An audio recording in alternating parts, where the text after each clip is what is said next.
सबसे पहले आप मेरा परिचय जानिए। मेरा नाम प्रशांत किशोर है। हम वही प्रशांत किशोर हैं जिसने 2014 में नरेंद्र मोदी का अभियान इस देश में चलाया है। हमने मोदी को बनाया नहीं है, कोई किसी को बना नहीं सकता है, लेकिन मोदी जी के वहां पहुंचने में जरूर हमने कंधा लगाया है।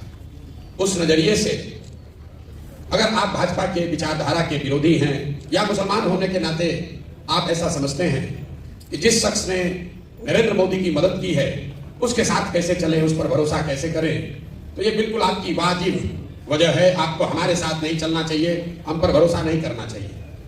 लेकिन अगर आप मेरे परिचय का ये हिस्सा जानते हैं कि 14 में मैंने मोदी जी का अभियान चलाया है, तो आप में से कुछ लोगों को यह भी पता होगा कि 2014 से लेकर 2021 तक इस देश में जहां कहीं भी मोदी भाजपा हारा है, हराने वाला कोई भी हो, चाहे वो बिहार में महागठबंधन हो, पंजाब में कांग्रेस हो, तेलंगाना में केसीआर हो या बंगाल में ममता बनर्जी हो, हराया चाहे जिसने भी हो, उन सब के पीछे भी इसी प्रशांत किशोर ने कंधा लगाया। यहां आपने बात करी है मुसलमानों की दुर्दशा पर। हम अपनी आंखों से भी देख रहे हैं, लोग सच्चर कमेटी में पढ़ते हैं, यहाँ बड़े बड़े दानिश्वर बैठे हुए हैं, बड़ी बड़ी बातें आपने कही। आप कह रहे हैं कि आपकी हालत ये क्यों है। कोई हमको अपना रहनुमा बनाना चाहता है, कोई पूछ रहा है कि आप बताइए पहले क्या कीजिएगा तब आप पर भरोसा करेंगे। किसी ने अपना मोहब्बत का पैगाम ही पूरा पढ़ दिया। मुसलमानों की ये जो दुर्दशा है, ऐसी किसी ने सही कहा कि ऐसी बैठकें पहले भी होती रही हैं, आगे भी होंगी। इससे मुसलमानों की दुर्दशा नहीं सुधरने वाली। जब तक आप ये नहीं समझिएगा कि आपकी इतनी दुर्दशा है क्यों। इसलिए नहीं है कि आपकी संख्या कम है, इसलिए नहीं है कि नेताओं ने आपको ठगा है। नेताओं ने जितना आपको ठगा है उतना समाज के दूसरे हिस्से को भी ठगा है। आपकी दुर्दशा इसलिए है कि आपके कौम के सबसे बड़े रहनुमा पैगंबर साहब ने कहा कि जिस कौम को अपने रहनुमाओं की समझ ना हो उसके ऊपर जालिम हुक्मरानों को मुसल्लत कर दिया जाता है। आप वो कौम हैं जिसको अपने रहनुमाओं की समझ ही नहीं है, वो समझ बनी ही नहीं। आप वो कौम हैं जिसकी शुरुआत का पहला शब्द ही है इकरा, पढ़ो, और उस कौम ने अपने बच्चों की पढ़ाई को ही छोड़ दिया। मेरे भाई, आपको प्रशांत किशोर से सीखने समझने की जरूरत नहीं है। ना हम आपके रहनुमा हैं, ना होने का दावा करते हैं। आपको अपने कौम में जो बातें बताई गई हैं सामाजिक, राजनीतिक, सियासी नजरिए से, अगर आप उसको स्वीकार कर लें, उसी से आपकी बदहाली दूर हो जाएगी।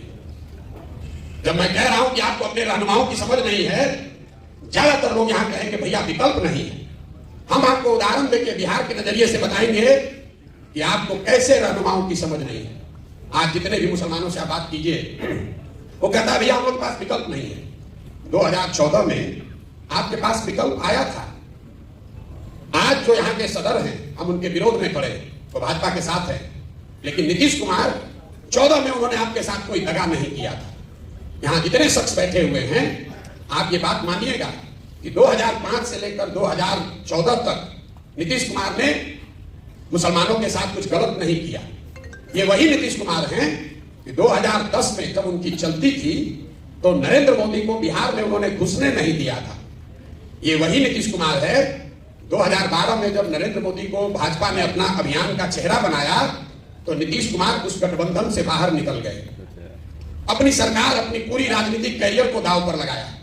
लेकिन वही नीतीश कुमार जब 2014 में चुनाव के मैदान में आए तो यहां बैठकर बड़ी बड़ी बात कहने वाले कौम के जो रहनुमा हैं, आपने नीतीश कुमार को रहनुमा नहीं बनाया। तब आप लालटेन पकड़कर घूमने लगे। मेरे भाई, अगर आप दगा करोगे तो आपके साथ भी कोई दगा करेगा। आपने नीतीश कुमार के साथ भलाई का काम नहीं किया तो नीतीश कुमार अगली बार जीत कर आया जब 15 में आपके वोट से, हम नीतीश जी के साथ थे, हमने महागठबंधन बनवाया था। नीतीश जी आपको हमेशा कहते थे प्रशांत जी कुछ भी कह लीजिए, मुसलमान हम लोग के साथ रहेगा नहीं। तो जैसे ही उनको मौका लगा, आपको ठग कर भाजपा की ओर चला गया। लेकिन मुसलमानों की राजनीतिक सलाहियत को आप देखिए, वही नीतीश कुमार अभी 1.5-2 साल पहले फिर भाजपा को छोड़कर महागठबंधन में आ गए, इंडिया अलायंस बनाए, और सारे मुसलमानों को लगा कि अब यही नया रहनुमा है जो हम लोग को देश में बचाएगा। अब वो आदमी चुनाव से पहले ही फिर आपको छोड़कर भाग गए। ये आपको क्या बताता है? जब आपको नीतीश कुमार को रहनुमा बनाना था तब आपने उनको माना नहीं। जब उस पर भरोसा नहीं करना था तब आपने उसको रहनुमा बनाकर उन्हीं के कहने पर इंडिया अलायंस के भरोसे देश का चुनाव लड़ने वाले थे। पता चला चुनाव से पहले ही भाग गए।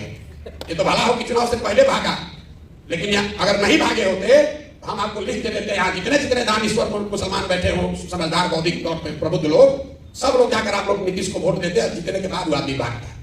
तो आपका जान बच गया कि वोट लेने से पहले ही भागता। मैं आपको ये क्यों बता रहा हूँ, आप वो कौम है जहां भी भागे वहां भागते, खाली चुनाव के बाद भागते।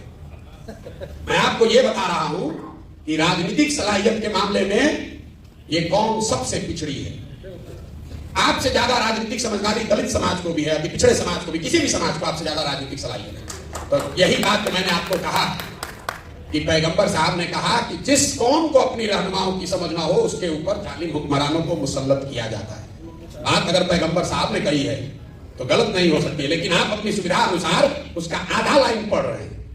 आज के हुक्मरान जालिम है ये तो आप पढ़ रहे हैं, उस पर चर्चा कर रहे हैं, लेकिन किस गलती से ये जालिम हुक्मरान आपके ऊपर मुसल्लत किए गए हैं ये नहीं समझना चाहते। इसीलिए आपकी ये दुर्दशा। अब प्रशांत किशोर का आपको रहनुमा दिख रहा, कोई कह रहा है कि आप बताइए आप कितना हक दीजिएगा, क्यों आप हमसे हक मांग रहे हैं? आपकी अपनी ताकत नहीं है। 18% की आबादी का जिसका दावा कर रहे हैं, जिसका दम भर रहे हैं, 18% की आबादी में कोई लड़का नहीं है जो यहां बैठे और यहां हिंदू समाज के लोग बैठ कर कहें कि आप हमारे रहनुमा हो गए। कोई तो नहीं कह रहा, हम लोग तो कोई ऊपर से नहीं आए। ये क्यों है? क्योंकि आपके मन में राजनीतिक बंधुआ मजदूरी घुसा दिया गया है। आपको यह बता दिया गया है कि आपको किसी ना किसी के पीछे ही चलना है। आप चाहे कांग्रेस के पीछे चलिए या राजद के पीछे चलिए, अब आपको लग रहा है प्रशांत किशोर के पीछे चले। मेरे भाई, किसी के पीछे चलोगे तो आपके साथ धोखा होगा ही होगा। प्रशांत किशोर के साथ चलिएगा तो भी धोखा होगा। जन सुराज अभियान में हम आपको ये नहीं कह रहे हैं आकर हमको वोट दे दीजिए, हमको बना दीजिए, हम आएंगे सबका चिंता कर लेंगे। जिस कौम में लोग अपनी चिंता नहीं कर रहे हैं, जिस कौम में लोग अपने बच्चों की चिंता नहीं कर रहे हैं, उसकी चिंता प्रशांत किशोर कैसे कर लेंगे? कैसे कर लेंगे आप बताइए? हम गांव में चलते हैं, जो मुसलमानों के बड़े गांव हैं, एक जो नई चीज हमने देखी, जो मुसलमानों के बड़े गांव हैं जिसकी आबादी 3000 से ज्यादा है, वहां बिहार तो पूरा ही गरीब बदहाल है, लेकिन जो मुसलमानों के बड़े गांव हैं वहां पर मुझे सबसे ज्यादा गरीबी बदहाली दिखी। मुझे बाद में जब कुछ महीने चल लिया तो मैंने इस बात को गौर किया कि भाई ऐसा कैसे है कि जो बड़े मुसलमानों के गांव हैं उनकी हालात मिक्स आबादी वाले मुसलमानों के गांव से या मुसलमानों के छोटे गांव के मुकाबले ज्यादा खराब है। ऐसा क्यों है? ऐसा इसलिए है, जब हमने उसका अध्ययन कराया तो ये पाया कि जो मुसलमानों के 3000 से ज्यादा आबादी वाले गांव हैं उनको सियासी तौर पर, राजनीतिक तौर पर चिन्हित कर लिया गया है। तो जब कोई जदयू का, भाजपा का विधायक जीत कर आता है तो निश्चित करता है कि उस गांव की ओर मुंह भी न करे, वहां जाए भी ना, वहां काम भी न करे। लेकिन अगर वहां कोई आरजेडी का जीत कर आ गया, कांग्रेस का जीत कर आ गया, तो कहता है ये तो 3000 वोट अपने हाथ में है, जाएगा कहां, बगल के गांव में काम करा। जो मुसलमानों के बड़े गांव हैं उनकी हालात, अगर हमारी बात पर आपको भरोसा नहीं है तो यहां पर जितने लोग बैठे हुए हैं, आप चंपारण में चलिए, बिना आंकड़ा देखे हुए, चंपारण में सबसे पिछड़ा अगर कोई प्रखंड है तो मझौलिया प्रखंड है, क्योंकि वहां मुसलमानों की आबादी सबसे ज्यादा है। आप सीतामढ़ी चलिए, वहां का सबसे पिछड़ा प्रखंड अगर कोई है तो बरगेनिया है, क्योंकि वहां 1 लाख से ज्यादा मुसलमान है। दरभंगा में, मधुबनी में, बिना आंख बंद करके किसी जिले का जो सबसे पिछड़ा प्रखंड है उस पर उंगली डालिए, वहां पर मुसलमानों की संख्या सबसे ज्यादा होगी। और आपको दिख ही नहीं रहा, आप वोट दिए जा रहे हैं, 30-40 साल से वोट दिए जा रहे हैं। लोग कोई किसी को वोट क्यों देता है? वोट देने के 3 ही कारण है। आप वोट देते हैं अपना और अपने बच्चों के विकास के लिए, दूसरा आप वोट देते हैं अपनी राजनीतिक भागीदारी के लिए, तीसरा आप वोट देते हैं अपने राजनीतिक विरोधी को हराने के लिए। आप प्रशांत किशोर धनसुराज को छोड़िए, पिछले 30-35 साल से आप जो कर रहे हैं उसको जरा इन 3 कसौटियों पर कस कर देखिए। यहां बैठा हुआ कोई मुसलमान नहीं कह सकता है कि 30 साल से राजद को, लालटेन को वोट देने से आपके बच्चों का विकास हुआ, कोई नहीं कह सकता। अभी एक एमएलए साहब ने कहा लालू जी के राज में आवाज मिली, बिल्कुल मिली, वो सिर्फ मुसलमानों को नहीं मिली, जितने सामाजिक तौर पर गरीब और पिछड़ा है सबको मिला, और उसके लिए लालू जी का सम्मान होना चाहिए। हम रोज मन से कहते हैं मुसलमानों के भी गांव में, हिंदुओं के भी गांव में, लेकिन लालू जी ने जिन वर्गों को आवाज दी उनके बच्चों को पढ़ाई की व्यवस्था नहीं कराई। लालू जी ने जिन वर्गों को आवाज दी उनको कभी जमीन नहीं दिया। यहां बिहार में भूमि सुधार नहीं लागू किया। लालू जी ने जिनको आवाज दी उनको पैसा पूंजी इनका व्यवस्था नहीं कराया। नतीजा क्या हुआ?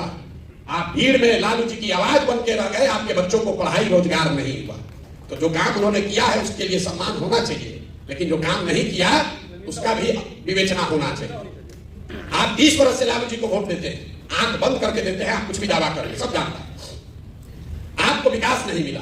मुसलमान कहता है भैया इससे कोई बात नहीं, चलिए कम से कम लगता है कि हम लोग का अपना दल है, भागीदारी हमको है। आप अपने भागीदारी का आलम देखिए। बिहार में जनसंख्या के हिसाब से आपके 40 एमएलए होने चाहिए, हैं 19। ये कोई चिंता का कारण नहीं है मेरी नजर से। ज्यादातर लोग कहेगा भैया हम लोग को टिकट नहीं मिलता इसलिए हम लोग का विधायक कम है। ज्यादातर लोग उसी नजरिए से इस बात का विवेचना करते हैं। मेरे लिए चिंता का कारण नहीं है कि एमएलए 19 है। चिंता का कारण यह है कि आबादी के हिसाब से आपके 1650 मुखिया होने चाहिए। बिहार में 1200 से कम मुखिया मुसलमान है। आबादी के हिसाब से 27,500 आपका वार्ड सदस्य होना चाहिए। बिहार में 11,000 से कम वार्ड सदस्य मुसलमान है। उसके लिए आपको किसी लालू यादव की, प्रशांत किशोर की जरूरत नहीं है। मुखिया का चुनाव लड़ने के लिए, वार्ड सदस्य का चुनाव लड़ने के लिए किसी दल की जरूरत नहीं है। ये क्या दिखाता है? ये दिखाता है कि आपके मन में वो राजनीतिक जो बंधुआ मजदूरी, आपका आत्मविश्वास खींच लिया गया है। आपके और आपके समाज से बच्चे जो हैं वो राजनीति में आ ही नहीं रहे। तो जब आप राजनीति में आ ही नहीं रहे हैं तो आपके हक की चिंता होगी कैसे? जब आपके बच्चे वार्ड सदस्य नहीं बन रहे हैं, आपके बच्चे मुखिया नहीं बन रहे हैं, जिला पार्षद प्रमुख नहीं बन रहे हैं, तो एक दिन में राज्यसभा में एमपी और मुख्यमंत्री कैसे बन जाएगा? समाज ने उसकी चिंता नहीं की। आप वो कौम हैं जो मदरसे चलाते हैं, यतीम खाने चलाते हैं, लेकिन यहां जितने लोग बैठे हुए हैं आप मुझे बताइए कोई मुसलमानों की ऐसी संस्था, कोई ऐसा प्रयास जहां आप अपने बच्चों को राजनीति सिखाते हैं? आपका मुकाबला है आरएसएस से, संघ से, जो हर दिन देश में 1 लाख से ज्यादा शाखा लगाता है। बच्चों को अभी से सिखा रहा है, उनकी विचारधारा सही हो या गलत, अपनी विचारधारा को बताने के लिए वो देश भर में 1 लाख शाखा लगा रहे हैं। और आप क्या कर रहे हैं? आप बैठ के इंतजार कर रहे हैं कि कोई गठबंधन आए, कोई रहनुमा आए तो हम लोग का तार दे। कैसे होगा रे भाई? आपके कौम में यह लिखा गया है कि बिना जद्दोजहद के जीवन में कुछ हासिल नहीं होता। सलाहियत के लिए, इल्म के लिए, लोगों ने मुझे कहा कि उस जमाने में पैगंबर साहब ने कहा कि अगर चीन जाना है तो चीन भी जाओ। और आज तो आप अपने घर से निकलकर जद्दोजहद करने को नहीं तैयार है। आप सोच रहे हैं कि कोई तेजस्वी, कोई प्रशांत किशोर, कोई राहुल गांधी हमारा कौम को उतार दे, हमको आगे बढ़ा दे। कैसे संभव है? नहीं संभव है। अब आप कहिएगा कि भैया हमारी तो संख्या नहीं है, हमारी संख्या नहीं है, हम कैसे चुनाव जीतेंगे? धनसुराज वही आपको फॉर्मूला देगा। हम आपको यहाँ फॉर्मूला बताते हैं, रोज कैमरे पर भी करते हैं। आपको लग रहा है कि किसके साथ गठजोड़ बनाए, कौन सा राजनीतिक समीकरण बनाएंगे हम चुनाव जीतेंगे, कि भैया हम लोग खड़े हो जाए तो किसके साथ चलेंगे हम लोग चुनाव जीतेंगे। हम आपको उसका फॉर्मूला बता रहे हैं। आपको यह बताया जाता है कि अब कोई हिंदू बचा ही नहीं है जो भाजपाई नहीं है, सब हिंदू भाजपाई हो गया। MY समीकरण किसी शख्स ने बताया, MY समीकरण, MY समीकरण है लेकिन उसका ऑर्डर बदल गया, YM हो गया। जहां Y खड़ा होता है वहां पूरी मुस्तैदी और ईमानदारी से आप वोट देते हैं। जैसे ही M खड़ा हुआ, आधे से ज्यादा Y समाज के लोग आपको वोट देंगे। ताली मत बजाइए, अभी सुन लीजिए पूरी बात। बहुत लोगों को लगेगा कि हम यादवों के खिलाफ बोल रहे हैं ना। ये समीकरण अगर आप ब्राह्मण के साथ बना लीजिए, दलित के साथ बनाइए, पिछड़े के साथ, कुशवाहा के साथ, जिसके साथ भी बनाइएगा सबके साथ यही होगा। क्यों होगा उसको समझिए। ऐसा नहीं है कि यादव समाज के लोग आपको धोखा दे रहे हैं, यह आपका भ्रम है। भाजपा को पूरे देश में 36 से 37% वोट मिलता है। इस बात को ध्यान से समझिए। देश में 80% हिंदू रहते हैं, मुसलमानों ने भाजपा को तो वोट दिया नहीं है। अगर 80% हिंदू के समाज में भाजपा को 36-37% वोट मिलता है तो इसका मतलब है कि करीब करीब आधे हिंदू भाजपा को वोट दे रहे हैं। आधा हिंदू भाजपा को वोट दे रहा है। 80 में आधा देगा तो 40% हुआ, उससे थोड़ा कम ही, चूंकि भाजपा पूरे देश के हर सीट में नहीं लड़ती है, तो जिन सीटों पे वो लड़ते हैं वहां आधा हिंदू उनको वोट देता है। उस जो हिंदू भाजपा को वोट दे रहा है उसमें यादव भी है, उसमें ब्राह्मण भी है, उसमें राजपूत भी है, दलित भी है, पिछड़ा भी है, सारे जाति के लोग हैं। करीब करीब आधा, थोड़ा कम या ज्यादा। लेकिन इसी आंकड़े में आगे का रास्ता भी छिपा हुआ है। आधा हिंदू अभी भी इस देश में ऐसा है जो भाजपा को वोट नहीं देता है। आपको सिर्फ इतना ही पहचानना है कि कौन हिंदू है जो भाजपा को वोट नहीं दे रहा है। आप उसको यादव की नजर से देख रहे हैं, ब्राह्मण की नजर से देख रहे हैं, कुशवाहा की नजर से देख रहे हैं। हम उसको कह रहे हैं कि नहीं, उसको विचारधारा के हिसाब से देखो। क्यों? यादव आधा आपके खिलाफ क्यों वोट देता है? इसलिए देता है कि वो विचारधारा के आधार पर भाजपा के साथ है। तो जब वो खड़ा होता है तब तो आप उसको वोट देते हैं, लेकिन जब आप खड़े होते हैं तो हिंदू मुस्लिम के आधार पर आधा आदमी वोट दे देता है भाजपा को। इसी में आपका आगे का रास्ता छिपा हुआ है। 4 विचारधारा के मानने वाले हिंदू, वो चाहे किसी जाति के हो, वो आज भी भाजपा से इत्तेफाक नहीं रखते हैं, भाजपा को वोट नहीं देते। जो गांधी के विचारधारा को मानने वाला हिंदू है वो आज की भाजपा के साथ नहीं चल रहा है। जो बाबा साहब अंबेडकर को मानने वाला हिंदू है वो भी हिंदू आज भाजपा के साथ पूरी तरीके से नहीं है। जो कम्युनिस्ट विचारधारा के मानने वाले हिंदू हैं वो भी लोग भाजपा के साथ नहीं है। और जो समाजवाद के लोहिया जयप्रकाश को मानने वाले लोग हैं वो भी भाजपा के साथ नहीं है। तो आपको करना बस इतना है कि विचारधारा के आधार पर जो चार विचारधारा के मानने वाले हिंदू हैं, जो कि आधा हिंदू समाज है, उनके साथ अगर 20% मुसलमान सामाजिक राजनीतिक गठजोड़ बना ले तो 40 और 20 आप हुए 60 और भाजपा हुई 40। यही जन स्वराज के राजनीतिक सोच का आधार है, जो डेटा पर आधारित है, अनुभव पर आधारित है। इसको हमने 10 राज्यों में करके दिखाया है। और इसी में आपको फर्क दिखेगा कि जो ओवैसी साहब बता रहे हैं और हम बता रहे हैं, इसमें फर्क क्या है। कई बार लड़के कहते हैं कि आप भी तो वही कह रहे हैं, मुसलमानों के हक की बात कर रहे हैं कि मुसलमान अपने हक हकूक के लिए खड़ा हो। अभी विधायक जी ने भी कहा कि सब मुसलमान इकट्ठा हो जाओ। ओवैसी साहब जो कह रहे हैं और जन स्वराज जो कह रहा है, यही उसमें फर्क है। हम मुसलमानों को इकट्ठा होने के लिए नहीं कह रहे, हम ये कह रहे हैं कि मुसलमानों को उन हिंदुओं के साथ इकट्ठा होना है जो विचारधारा के आधार पर भाजपा के खिलाफ है। अगर सिर्फ मुसलमानों को इकट्ठा कीजिएगा जो ओवैसी साहब बता रहे हैं, तो यही बात तो भाजपा चाहती है कि आप सिर्फ 20% इकट्ठा हो जाइए ताकि बाकी का 80 एक साथ हो जाए। तो फार्मूला यहां है। और क्यों गांधी का पिक्चर इसमें लगा हुआ है? हम कोई काम ऐसा नहीं करते हैं जिसका पहले से प्रमाण ना हो। आजादी से पहले बाबा साहब, कम्युनिस्ट के जितने लीडर थे, जितने समाजवादी लीडर थे, जितने कांग्रेसी थे, उन सबको किसी एक विचारधारा, एक व्यक्ति ने एक सूत्र में बांधा, तो उसका नाम है महात्मा गांधी। इसलिए इस पूरे अभियान में सिर्फ और सिर्फ गांधी ही है कि इनके ही, वो गांधी में ही ताकत है, उस विचारधारा, उस शख्स में ताकत है कि इन 4 विचारधारा के मानने वाले हिंदुओं को इकट्ठा करे। और उसके बाद अगर आपके साथ उसको जोड़ दिया जाए तो आपके पास विचारधारा भी होगी और आपके पास वो संख्या भी होगी ताकि आप राजनीतिक लड़ाई लड़े और जीत सके। यही पूरा प्रयास है। एक शब्द में, जन स्वराज आजादी से पहले महात्मा गांधी की जो कांग्रेस थी उसको पुनर्जीवित करने का अभियान है। आपको अच्छा लगे तो इससे जुड़िए। वो कहता है इन पर भरोसा कैसे करें? बिल्कुल मेरे पर भरोसा मत कीजिए। भरोसा कीजिएगा आप पहले कहें ठगाइएगा। हम पर बिल्कुल भरोसा मत कीजिए। भरोसा आपको अपने आप पर करना है, हम पर भरोसा नहीं करना। हमने कहा, किसी ने भी कहा भागीदारी की बात, तो आपके नजरिए से नहीं कहा, मुसलमानों के नजरिए से नहीं कहा। जन स्वराज का जो संविधान बन रहा है उसमें इस बात को लिखा जा रहा है कि जिसकी जितनी संख्या है उसको उसके हिसाब से भागीदारी, हिस्सेदारी दी जाएगी। टिकट में नहीं, खाली दल बनाने वालों में, दल को चलाने वालों में, दल के जो नेता होंगे वो भी, और दल से जो टिकट पाएंगे वो भी, जो दल से मनोनीत सदस्य होंगे उसमें भी। सिर्फ मुसलमानों के लिए नहीं, सिर्फ मुसलमानों के लिए बात नहीं कह रहे। जो 5 बड़े सामाजिक वर्ग हैं, मुसलमान हैं, सामान्य कैटेगरी के लोग हैं, ओबीसी वर्ग है, ईबीसी वर्ग है और दलित, 5 बड़े समूह हैं।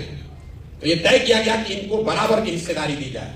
तो जन स्वराज का जो मुखिया बनेगा, पहले घोषित है कि प्रशांत किशोर उसके नेता नहीं हो सकते, हम ना उसमें कभी आज नेता है ना आगे नेता होंगे, लेकिन जो मुखिया इसका बनेगा इसी 5 वर्ग में से एक बार एक आदमी कोई बनेगा।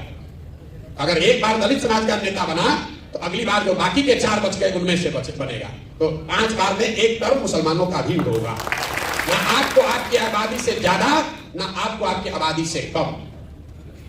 यहां बिहार में करीब करीब 65 विधानसभा ऐसी है जहां 50,000 से ज्यादा मुसलमान हैं, और वहां ज्यादातर 2/3 से ज्यादा उन सीटों पर हिंदू विधायक जीतकर आए हुए। वो क्यों आए हुए? कोई हम आकर थोड़ी ना आपका वोट काट लिए। ऐसा नहीं है कि हम आपका वोट काट लिए। मैं आपको उदाहरण के तौर पे बताता हूं। यहाँ कोई मधुबनी का कोई बैठा होगा, मधुबनी शहरी क्षेत्र में कितने मुसलमानों का वोट है? 1,10,000। वहां पर वैश्य समाज के 9,000 लोग रहते हैं। आरजेडी ने वैश्य समाज के किसी व्यक्ति को वहां टिकट दिया। वैश्यों में कम से कम 50% लोगों ने तो हिंदू होने के नाम पर भाजपा को वोट दिया ही होगा। वहां पर आप कहिए हमारे पास विकल्प नहीं था। मधुबनी में अब्दुल्ला साहब हैं जो अभी डिप्टी मेयर है ना, अब्दुल्ला साहब जो वहां पर डिप्टी मेयर है, वो चुनाव में खड़े हुए इंडिपेंडेंट कैंडिडेट के तौर पर, और 1,10,000 मुसलमानों की आबादी वाले मधुबनी में उनको 8,000 या 9,000 वोट आया। अब आप बताइए कि जब आप अपने हक के लिए नहीं खड़े हो रहे तो कौन आपको हक ला कर दे देगा? वहां पर तो सिर्फ अपने ही बल पर आप जिता कर ला। ढाका में 60% मुसलमान है, वहां पर जीतकर कौन आए हैं? पवन जायसवाल वहां पर विधायक। परिहार में सुरसंग में हम आपको 100 ऐसे एग्जाम्पल गिना देंगे। आप हम पर भरोसा मत कीजिए, आप अपने आप पर भरोसा कीजिए। आपके समाज से जो लोग आकर लड़ रहे हैं, जन स्वराज के बैनर से लड़ रहे हैं, उनकी मदद कीजिए। हम आपकी आबादी के हिसाब से जन स्वराज तो लड़ाएगा ही लड़ाएगा मुसलमानों को, उसमें कहीं कोई आपको पैरवी की जरूरत नहीं है, इस मजलिस की जरूरत नहीं है। आप वोट दीजिए चाहे मत दीजिए, और ये आप ही के लिए नहीं है। आपको शायद हमको देना दे, बहुत लोग आकर हमको कहता है भैया यादव तो वोट नहीं देगा। हम आपको मन से कह रहे हैं, अगर 15% यादव है तो 15% जन स्वराज में यादव समाज के लोग भी लड़ेंगे। हम उसमें कोई गलती नहीं करेंगे। हमने ये भी कहा, अब आपको आगे बढ़ के कहते हैं, अगर आपको लगता है कि आरजेडी आपका रहनुमा है, एक बार उनको ये कह दीजिए, जहां पर भी आपके मुसलमान विधायक हैं अभी आरजेडी से, हम जन स्वराज वहां से मुसलमान नहीं लड़ाएगा, ले लो, ये भी लिख के ले लो। हम आपका वोट नहीं बांटना चाहते हो, दे के दिखाएं जरा। आपको बात समझ में नहीं आई? हमने ये कहा कि हम तो 40 देंगे ही देंगे, 18% के हिसाब से 45। इसके अलावा अगर कहीं आपका विधायक है, आरजेडी रिपीट करती है, तो हम खुले मन से दावा कर रहे हैं, हम वहां मुसलमान नहीं लड़ाएंगे आपकी दावा। इनको दम नहीं है, अरे ये इनको दम नहीं है। आप मेरे भाई किरासन तेल हैं, आप किरासन तेल हैं, बुरा नहीं मानिएगा। जल आप रहे हैं, रोशनी कहीं और हो रही है, जल आप रहे हैं, रोशनी कहीं और हो रही है। तो एक बार अपने और अपने बच्चों के लिए सजग होइए, अपने बच्चों के लिए सजग होइए। कोई प्रशांत किशोर आपके और आपके समाज की तकदीर नहीं बदल सकता है। मौलाना आजाद पंडित नेहरू के कांग्रेस में नहीं थे, मौलाना आजाद उस कांग्रेस में थे जिसमें पंडित नेहरू भी थे। मुसलमानों को ये पीछे चलने की आदत लग गई है। अब कह रहे प्रशांत किशोर के पीछे चलेंगे, हमरा पीछे चल के क्या कीजिएगा? और आप कहते हैं कि हमारा वोट बैंक की तरह इस्तेमाल होता है। इस्तेमाल इसलिए होता है कि आपकी वही मानसिकता है। आप हमसे आए हैं सौदा करने, हमको टिकट दीजिए, हम आपको वोट देंगे। हम आपको कह रहे हैं हम आपको वोट, आपका हमको नहीं चाहिए, आप टिकट ले लीजिए, आप वोट जाके लालटेन को करोड़ दे दीजिए, लेकिन जीतेगा जन स्वराज ही। इसलिए नहीं कह रहे हैं कि हमको बहुत अभिमान है, इसलिए कि आपके ही पैगंबर साहब ने, आपके कौम में ये बात बताई गई, ईमानदारी से किया हुआ प्रयास जद्दोजहद कभी खाली नहीं जा सकता। और हम 2 बरस से ईमानदारी से वो प्रयास कर रहे हैं, गांव गांव जा रहे हैं। जितना किसी ने पसीना न बहाया हो उतना पसीना बहाने आए, उतना मेहनत कर रहे हैं। मुसलमानों की हालत देखिए। आप कहते हैं प्रशांत किशोर पर कैसे भरोसा करें?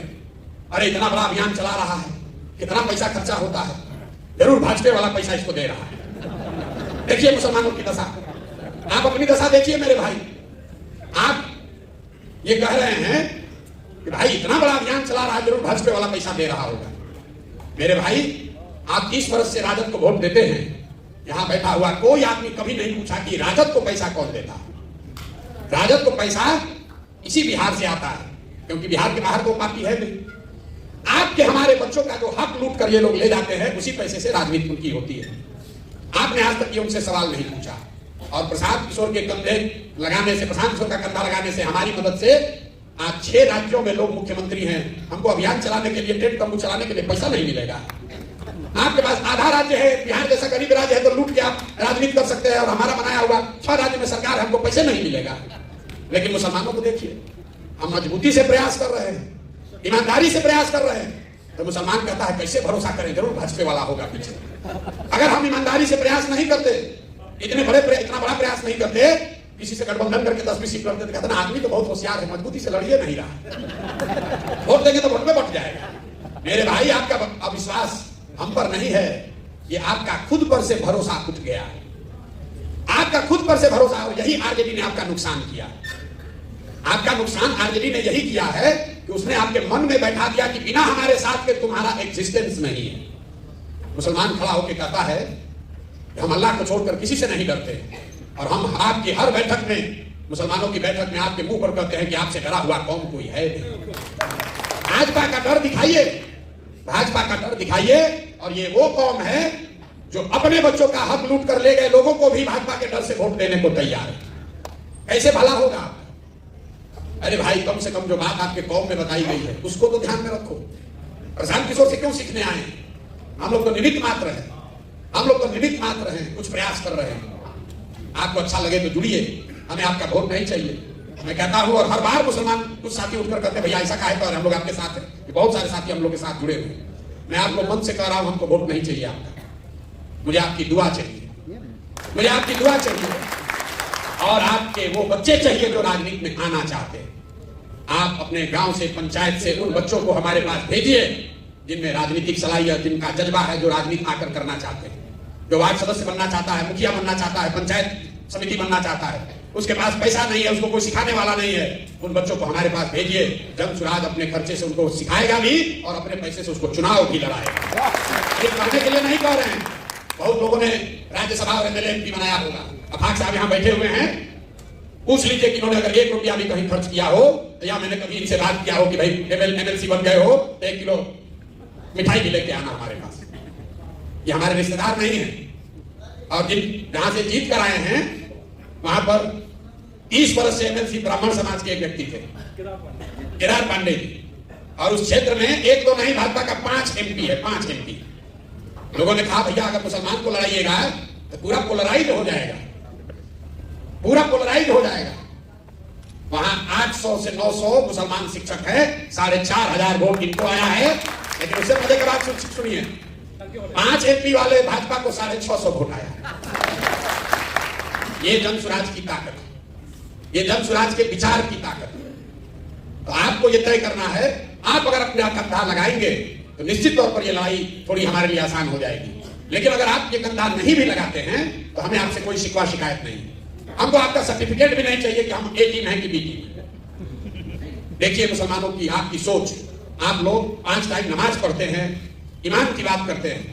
मुसलमानों की कौम पर पिछले 15-20 सालों में सबसे बड़ा संकट कब आया? वो संकट तब, एक ऐसा संकट जिसमें आपके घरों की महिलाएं, आपके बच्चे निकले, बूढ़े लोग निकले, धरने पर बैठे। वो संकट तब आया जब सीए एनआरसी इस देश में कानून बनाया गया। जब सीए एनआरसी यहां लागू किया जा रहा था, पूरे देश में मुसलमान लड़ रहे थे। सीए एनआरसी पर को कैसे रोका गया? सीए एनआरसी रुका 2 मई 2021 को। तारीख नोट कर लीजिए, जाकर घर पर फिर से इसका अध्ययन कर लीजिएगा। 2 मई 2021 को जिस दिन भाजपा को बंगाल में शिकस्त दी गई, उस दिन सीए एनआरसी का हंगामा रुका। तो ईमान की बात करने वाले मुसलमान एक बार जरा याद करके, 3 मई 2 मई को रिजल्ट आया भैया, हमारे हमको मालूम है, थोड़ा हम बता रहे हैं 2 मई। अच्छा चलिए 3 मई मान लीजिए भाई, हम दूसरी बात कर रहे हैं। आप ईमान की बात करने वाले लोग जरा याद कीजिए कि जब बंगाल में लड़ाई लगी, आपको आडवाणी जी का रथ रोकना याद है? ये नहीं याद है कि बंगाल में जब लड़ाई लगी तो कौन रहनुमा आपकी मदद करने के लिए खड़ा हुआ? दीदी के अपने लोग, आधे से ज्यादा पार्टी वाले छोड़कर भाजपा के डर से भाजपा में भाग गए। तब लालू यादव नहीं गए थे बंगाल, राहुल गांधी अलग से चुनाव लड़ रहे थे, तब वहां पर वोट कटवा थे। अखिलेश यादव वहां नहीं गए थे। जब दीदी के साथ कोई नहीं खड़ा हुआ, पूरे देश में लोगों ने कहा कि भाजपा वहां जीत कर आ रही है 200 सीट। यही प्रशांत किशोर ने कहा था कि अगर भाजपा को 100 के नीचे नहीं रोके तो जीवन में संन्यास ले लेंगे। बोले नहीं। 2 बरस वहां, जैसे यहां गांव गांव घूम रहे हैं, 2 बरस खून पसीना लगाकर वहां मेहनत किया। और जिस भाजपा को लग रहा था कि बंगाल स्वीप कर देगी, वहां पर उनको हमने 77 पर रोका। तो हम हो गए भाजपा के बी टीम। और आप घर में बैठ के कमेंट्री कर रहे थे, तो आप दीजिएगा हमको सर्टिफिकेट। हमको ना चाहिए रे भाई, हमको आपसे सर्टिफिकेट नहीं चाहिए। जब हम लोग गांव में चलते हैं, मुस्लिम महिलाएं मिली कई जगह, लोग कहते हैं भैया देखते हैं सड़क कितना खराब है, अगर प्रसव की पीड़ा हो जाए तो अस्पताल पहुंचने में आधा जाम निकल जाता है। नाली गली की हालत आप किसी भी बड़े मुसलमान गांव में जाकर देख लीजिए, क्या दुर्दशा। अस्पताल स्कूल की तो बात ही मत कीजिए। जब बहुत लोगों से सुन लेते हैं तो मैं उनसे पूछता हूं कि अभी 1.5 बरस तक सड़क के मंत्री कौन थे? तेजस्वी यादव। नाली गली ग्रामीण कार्य मंत्री कौन थे? तेजस्वी यादव। अस्पताल का मंत्री कौन था? तेजस्वी यादव। शिक्षा का मंत्री कौन है? चंद्रशेखर यादव, वो भी लाल देवी थी। किसने रोका था उनको 1.5 बरस में आपके गांव में सड़क बनाने से? ये बता दो।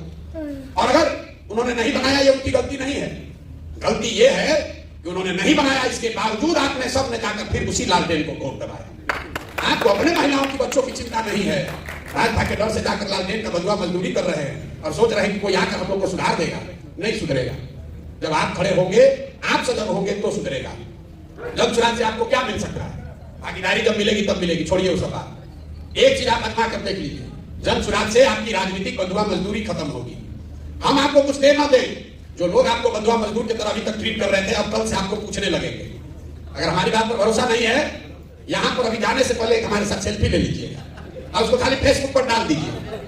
और आरजेडी का ब्लॉक से लेके और जिला तक फोन कर अरे काहे नाराज है भाई, काहे कैसे धनसुराज ये प्रशांत किशोर से काहे मिलने गए। और कुछ हो जाए नहीं, जब व्यवस्था बनेगी, जब चुनाव जीतेंगे, आपके लिए करेंगे नहीं करेंगे तो भविष्य की बात है। धनसुराज आपकी वो राजनीतिक बंधुआ मजदूरी खत्म कर रहा है, क्योंकि कोई आपको ये नहीं कह सकता है कि हमको नहीं दोगे तो जाओगे कहां। मुसलमान खड़ा होकर कह सकता है कि हमारा काम करो, नहीं करोगे तो धनसुराज में चले जाएंगे। ये कहना तो शुरू करो भाई, आपका इसी से सबसे बड़ा फायदा होगा। वोट देते रहिए आरजेडी को, कोई दिक्कत नहीं है, लेकिन ये कहिए तो कि भाई ना करोगे तो धनसुराज में चले जाएंगे। आधा कष्ट तो उसी से दूर हो जाएगा आपका। ये बात मान लीजिए आपका आधा कष्ट ना दूर हो जाए तो विधायक आपको 2 बड़ी से फोन नहीं किया होगा, आज के बैठक के बाद आपको फोन करेगा, लिखना करेगा ही करेगा। काहे भाई काहे नाराज हो, जो लोग हमसे जुड़े हैं सबके पास फोन आता है कि नहीं आता है? जो लोग जुड़े बताइए। वो जो चिट्ठी निकला है आरजेडी का, वही किरासन तेल जो लीक होना शुरू हुआ है लालटेन से, उसी की घबराहट है। सबसे ज्यादा धनसुराज में तो भाजपा का लोग ज्वाइन किया है, आपको ये भी बता देते हैं। धनसुराज में सबसे ज्यादा भाजपा का संगठन का आदमी ज्वाइन किया, लेकिन भाजपा वाला थोड़ा चलाक है, थोड़े दिन के बाद चिट्ठी निकालेगा। लेकिन लालटेन वाले देख रहे अरे बाप रे किरासन तेल सब निकला, अरे तो सब मुसलमान यहाँ छोड़ के भागने लगा। क्योंकि 30 वर्ष से आपको विकल्प के अभाव में बंधुआ मजदूरी आपसे कराई गई है, उससे निकलिए। वोट जाकर आरजेडी को देना है उसी को दीजिए, लेकिन कम से कम अपने सम्मान के लिए, अपने अधिकार के लिए बोलना तो शुरू कीजिए कि भाई हम तुम नहीं करोगे तो विकल्प बना लेंगे। आप देखिएगा उसी से आपका बहुत फायदा होगा। उससे जीवन नहीं बदलेगा, लेकिन कुछ ना कुछ सुधार आपको दिखने लगेगा। यही बात आपको बताने आए हैं। ठीक लगे तो जुड़िए, न ठीक लगे तो जिसकी बंधुआ मजदूरी कर रहे हैं करते रहिए। जैसा मैंने आपको पहले कहा, जीतेगा धनसुराज, और आपको चलना भी है धनसुराज ही, चलना भी आपको धनसुराज में है, क्योंकि सत्य की एक अपनी ताकत है। हमको कोई घबराहट ही नहीं है, हमको कहां घबराहट है। हमको कोई भाजपा से डील करना होता तब न सोचते कि मुसलमान को बरगला लें। हमने कहा मुसलमान साथियों को कि हम लोकसभा में कोई उम्मीदवार खड़ा नहीं करेंगे, और उस बात पर कायम रहेंगे। आपको चलना है धनसुराज में। फर्क बस इतना ही है कि अभी चलिएगा तो हमारी लड़ाई थोड़ी आसान हो जाएगी, नहीं चलिएगा तो जब जीत के आएंगे तो फिर आपको बुलाएंगे, और जो आप लड़ाई में मदद नहीं किए तो उसका हरजाना भी वसूलेंगे। हम आदमी हैं वेजिटेरियन, शाकाहारी आदमी हैं, तो जब जीत कर आएंगे तो आपसे सेवई दिखाएंगे और आपको अपने साथ भी लेकर चलेंगे। आप वोट के लिए हमारे साथ मत जुड़िए, वोट देने के लिए हमारे साथ मत जुड़िए, टिकट लेने के लिए मत जुड़िए। आप एक भी वोट नहीं देंगे तो भी जो 18% हक है वो आपको मिलेगा ही मिलेगा। उसके लिए अगर आप हमारे साथ बैठकर ये एडवोकेसी कर रहे हैं तो हम इस जगह पर बैठने के लायक नहीं। अगर दलित समाज के लोग आकर हमसे अपना हक मांगे और पिछड़ा समाज के लोग कहे कि हमको 70 सीट दीजिए, तो फिर धनसुराज की व्यवस्था और दूसरे व्यवस्था में कोई फर्क नहीं है। ये आपको बिना मांगे मिलेगा। आप ये जलसा करके नहीं कहते कि अफाक अहमद को लड़ाइए, ये हमने तय किया था कि इनको लड़ाएंगे। तो वोट के लिए मत जुड़िए। अगर अपने बच्चों को राजनीति में लाना चाहते हैं, उनके लिए जगह बनाना चाहते हैं, अपने बच्चों का भविष्य सुधारना चाहते हैं, तो अपनी व्यवस्था बनाइए। आज तक लोगों ने आपकी मदद ली है, लोगों ने आपको ठगा है।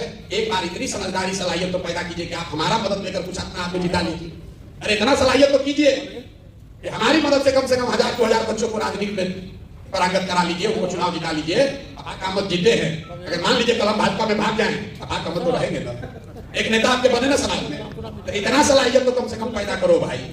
लोगों ने आपका इस्तेमाल किया है, अब आपके सामने अवसर है। आप इस व्यवस्था का, मेरी समझ का, सलाहियत का, संसाधन का फायदा उठाइए और अपने समाज के बच्चों को राजनीति में जोड़िए, तभी सुधार होगा, नहीं तो सुधार हो नहीं सकता है। आप सब आए, आपने हमारी बात सुनी। अब आप में से जिसका जो सवाल है आप सवाल कर सकते हैं। 1, 2, 4 हमें कोई घबराहट नहीं, आप चाहिए हम 2 घंटा बैठ सकते हैं, सवाल आप कर सकते हैं। आपके सवालों का अपनी क्षमता के अनुसार मैं जवाब दूं। ये जरूरी नहीं है कि आपके सवाल के जवाब में हम आपको संतुष्ट कर दें, लेकिन हम ईमानदारी से जो समझते हैं वो आपको बताएंगे। बहुत बहुत धन्यवाद।